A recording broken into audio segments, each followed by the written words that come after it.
I think it's extremely important to wear sunscreen every single day, even when it's raining, even when it's snowing, even in the middle of winter.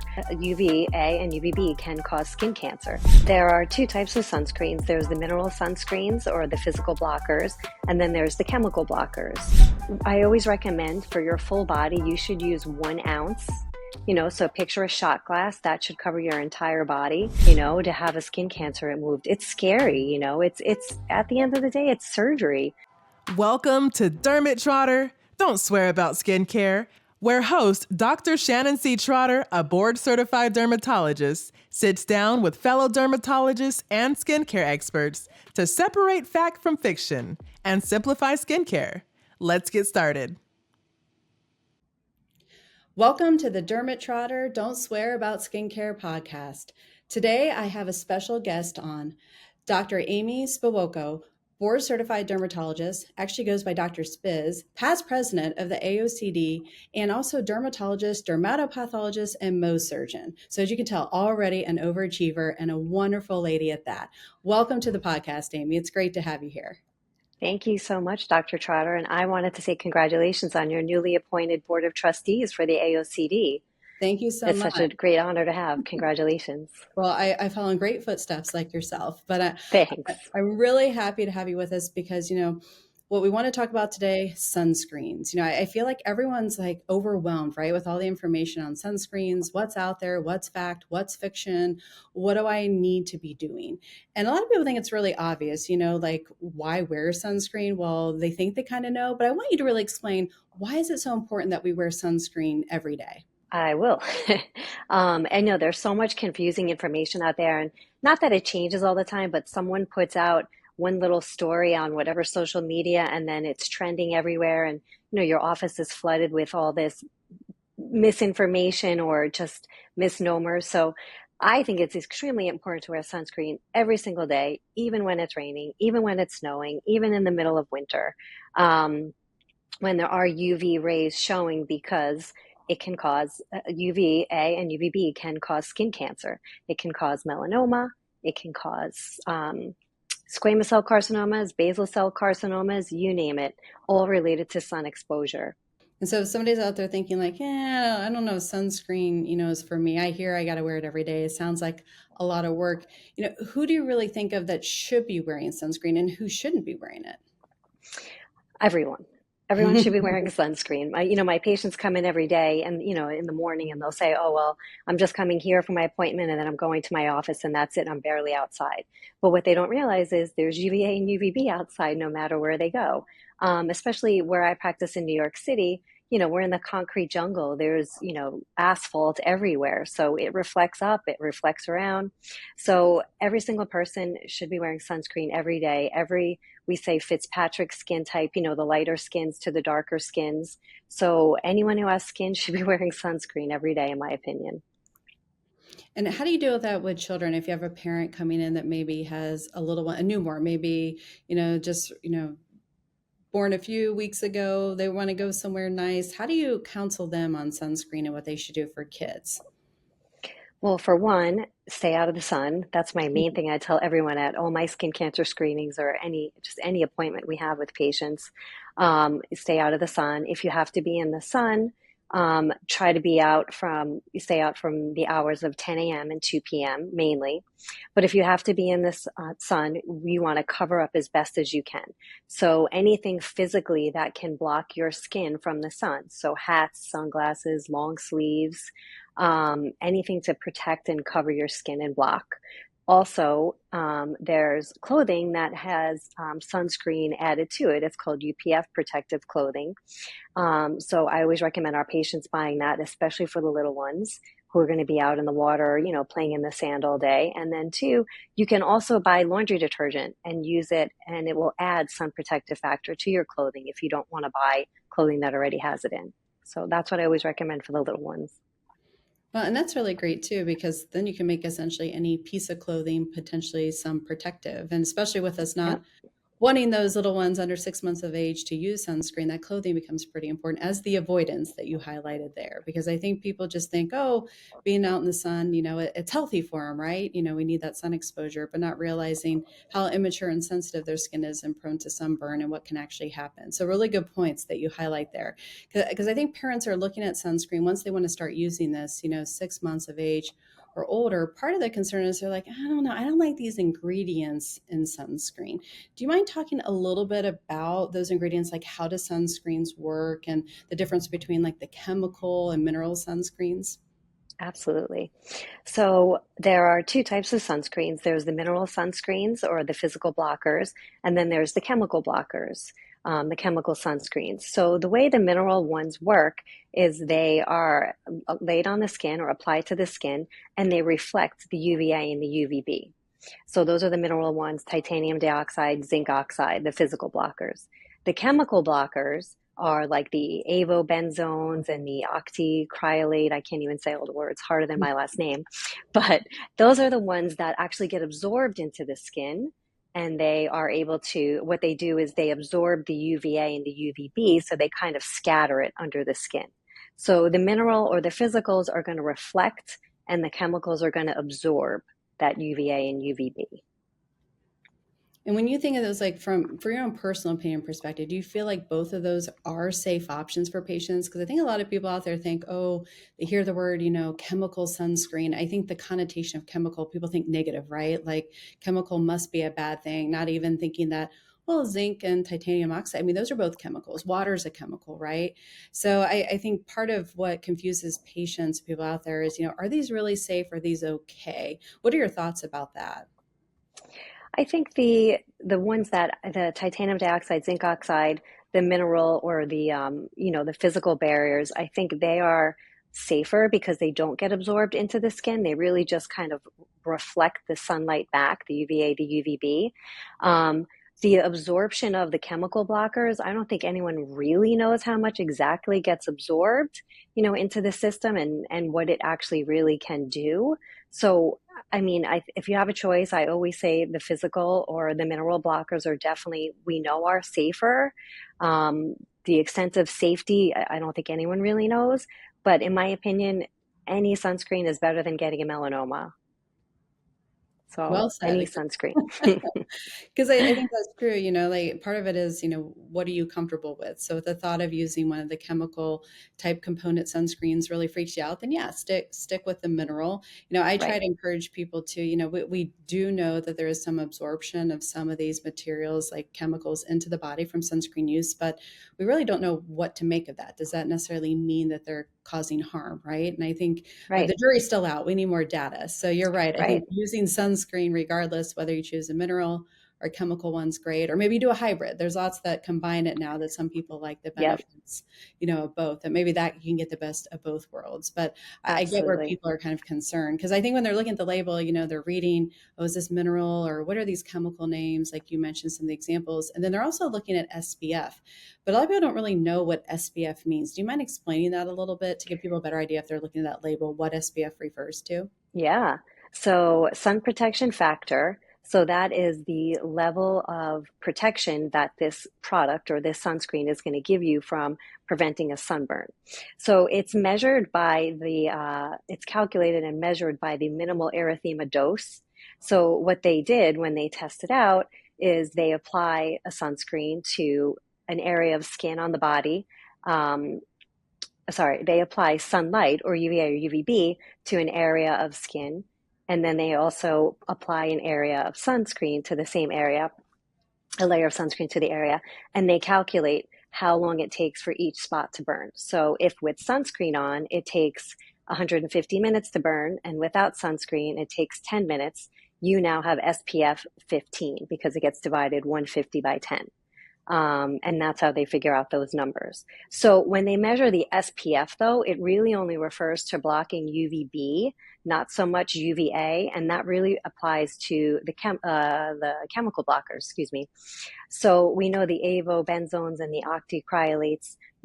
Those are a little bit better with UVA, The mineral and the physical ones we know are a little bit better with UVA and UVB. So another reason why it's better to use the mineral sunscreens because they're more of a broad spectrum, that word that we keep hearing, listed on sunscreens. So the ones that can really only list the sunscreen brands that can only that can list broad spectrum, excuse me, are the ones that have the minerals, so the titanium dioxide and the zinc oxide.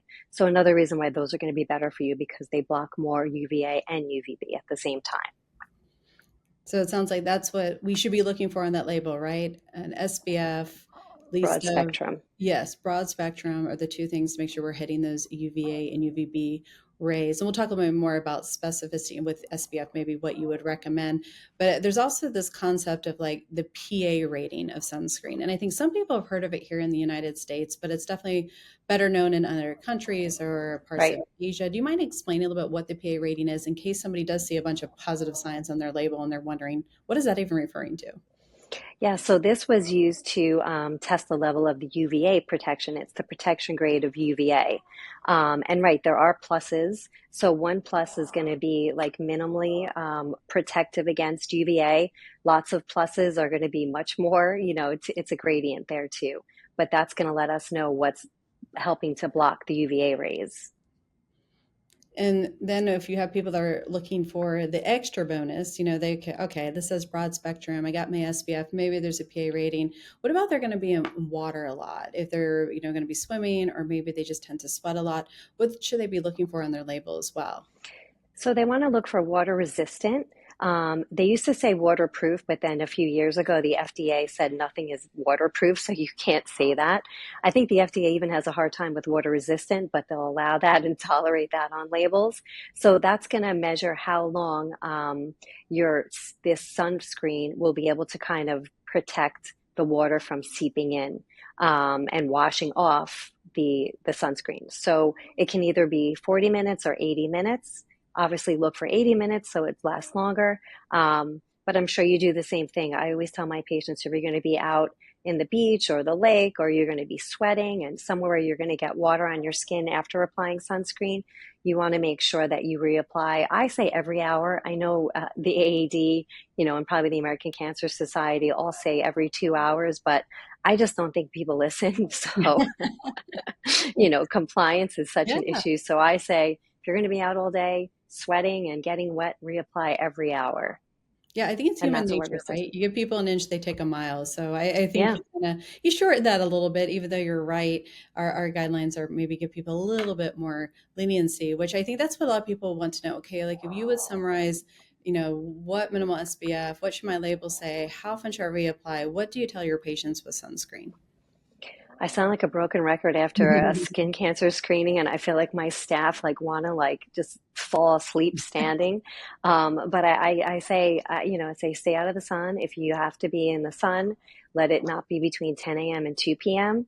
But if you do, stay in the shade, cover, like I said, with, long sleeves, a hat, sunglasses, apply your sunscreen. I always say apply it 20 minutes before going out in the sun. Even with the physical blockers or the mineral blockers, they don't get absorbed and they start working immediately. But just in case someone's not using a physical blocker like I recommend and they're using a chemical one, that takes about 20 minutes to absorb in the skin. So I tell them the second you get to the beach and, get all set up, that's not when you should put your sunscreen on. You should put it on when you're getting your bathing suit on, getting ready to go out to the beach or the pool. And then I say, reapply every hour if you're going to be out there all day in the sun. Those are my keys. And how often do you think they actually listen to your recommendation? I think they want to. I think it's hard though, when you're at the beach and, playing and, just having fun to stop and say, wait, I got to put my sunscreen on is a little bit hard to do. So that's why, again, I like the SPF, the UPF clothing, and sitting in the shade as much as you can.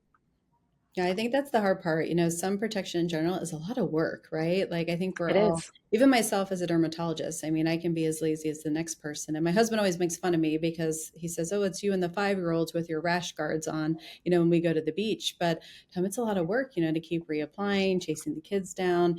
And so I always tell people, it does take a little bit of dedication to get used to it in a routine, but it can work if you actually do it. Once people get the buy in, they definitely see the benefit for it. And I think too, sunscreen's interesting. Now that we're coming up, spring's upon us, people are getting ready for those spring break trips or even thinking about where they're going to travel this summer.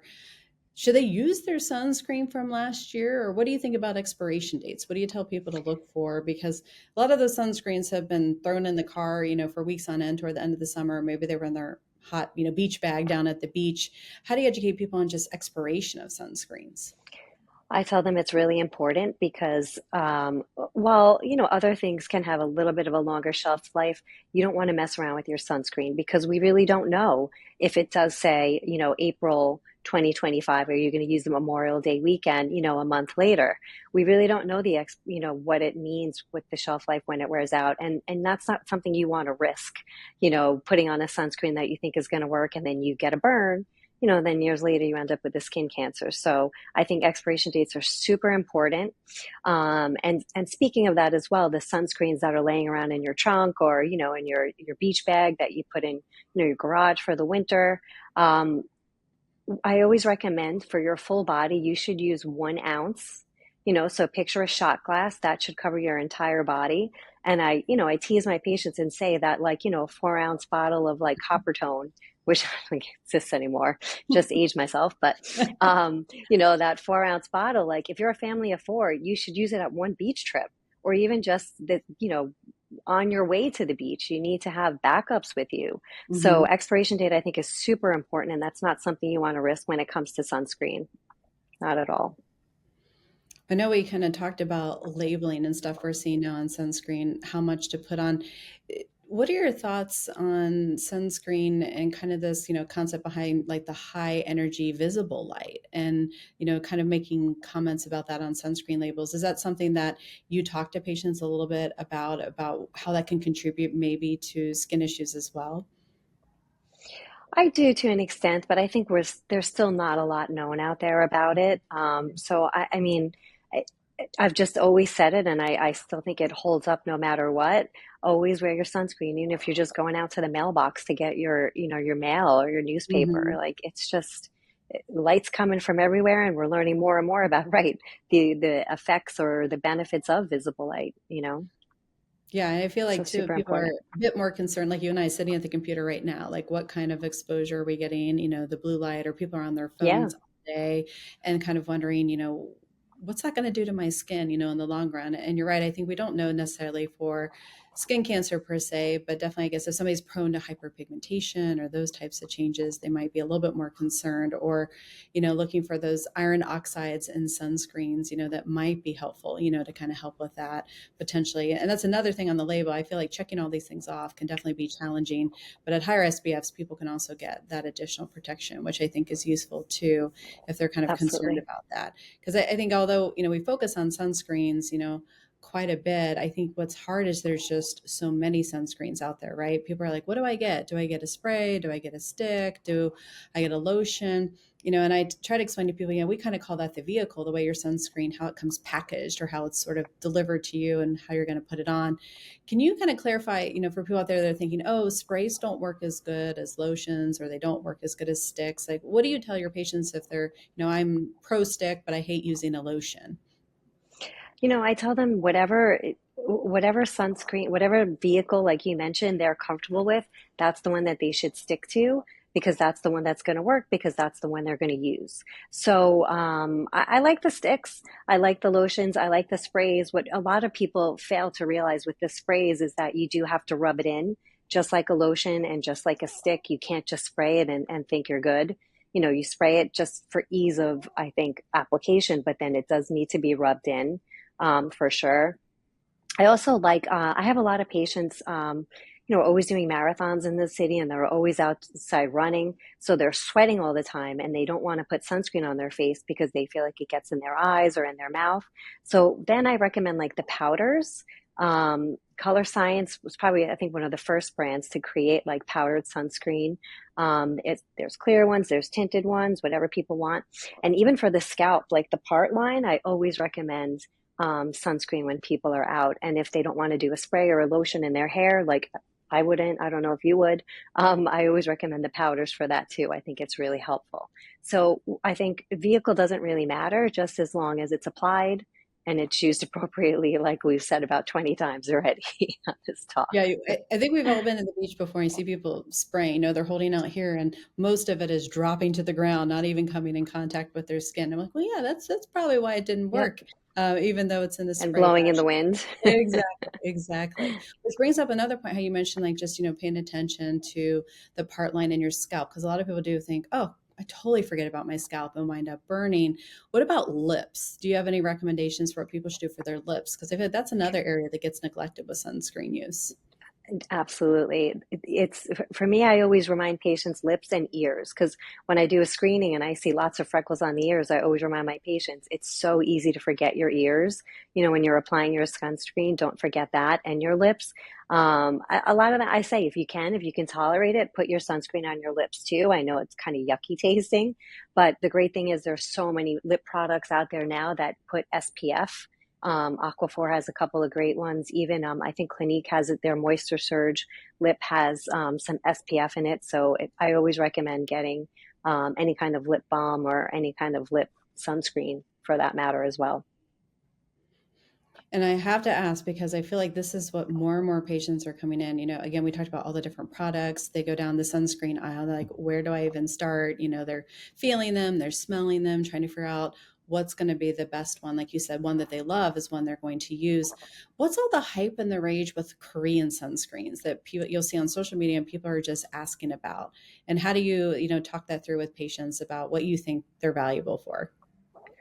Well, Korean skincare has been trending for quite a while now with snail mucin and bone tallow and whatever the heck else is out there, right? I don't know if that's Korean, but just I'm talking about trending things. I think Koreans do a really great job of making their skincare routine more of like a ritual, not so much as like or their chores or a morning routine. So a lot of their products are, with skincare in mind. So I think that also shows that their sunscreens also put a little bit more effort, in skincare into it as well. So a lot of the Korean brands out there now have a combination, like you mentioned earlier, with the physical blockers and the chemical blockers as well. But they also infuse them with nice things like niacinamide, hyaluronic acid, Centella asiatica or Sika is in a lot of their products now too. So I think it's becoming more, trending or in vogue or because it's more like luxurious, more of a ritual than just like I got to put my sunscreen on today.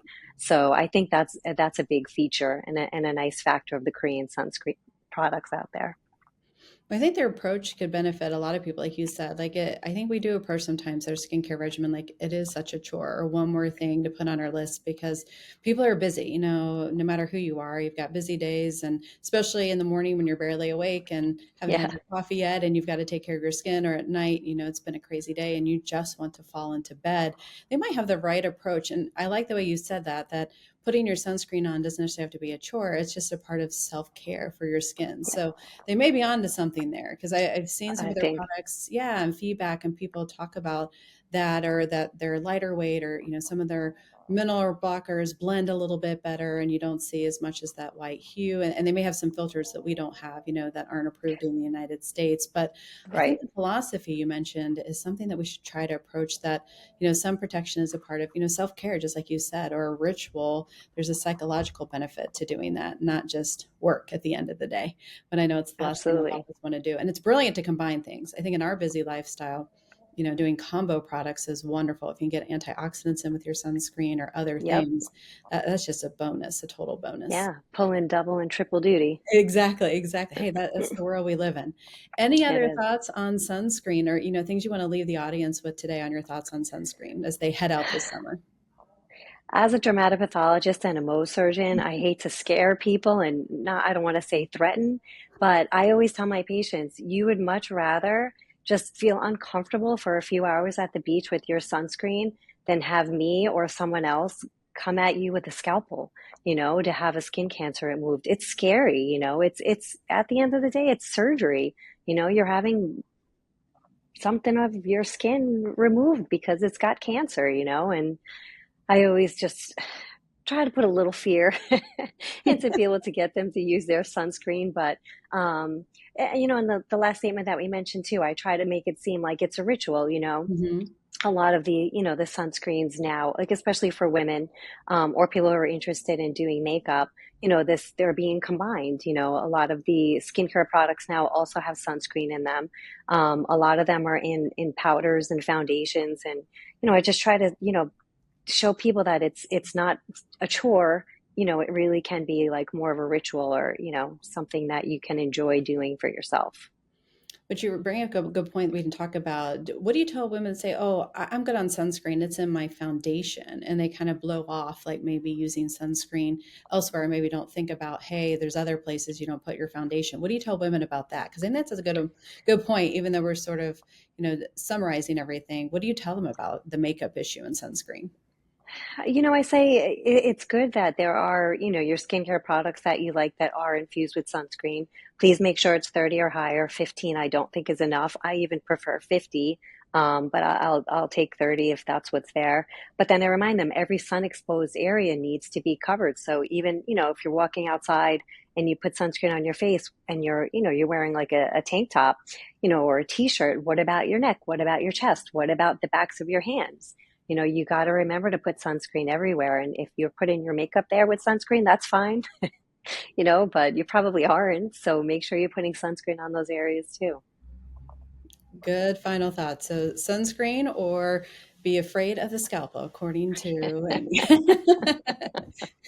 Well, thank you so much for Just a coming little on the fear. podcast. This has been great. I think people are going to learn so much about just sunscreen, things they haven't really thought of. And then, kind of a way to just, make it a part of the routine. Like you said, think of it as self-care, like anything else that we're recommending, for our patients to do. So thanks again for coming on, chatting more with us. For our listeners, if they want to find you, where can they locate you online or more about your practice? Sure. My practice is called True Dermatology in New York City. We're in Flatiron. On Instagram, Dr. Spiz Derm, TikTok, the same, and Facebook. So if anyone wants to just, check out my tips, find me there. Well, thanks again for coming on the podcast. It was great to chat with you as always. And Thanks, stay Dr. tuned for the Trotter. next episode of Derm-It Trotter, Don't Swear About Skincare. Thanks for listening to Derm-It Trotter. For more about skincare, visit dermittrotter.com. Don't forget to subscribe, leave a review, and share this podcast with anyone who needs a little skincare sanity. Until next time, stay skin smart.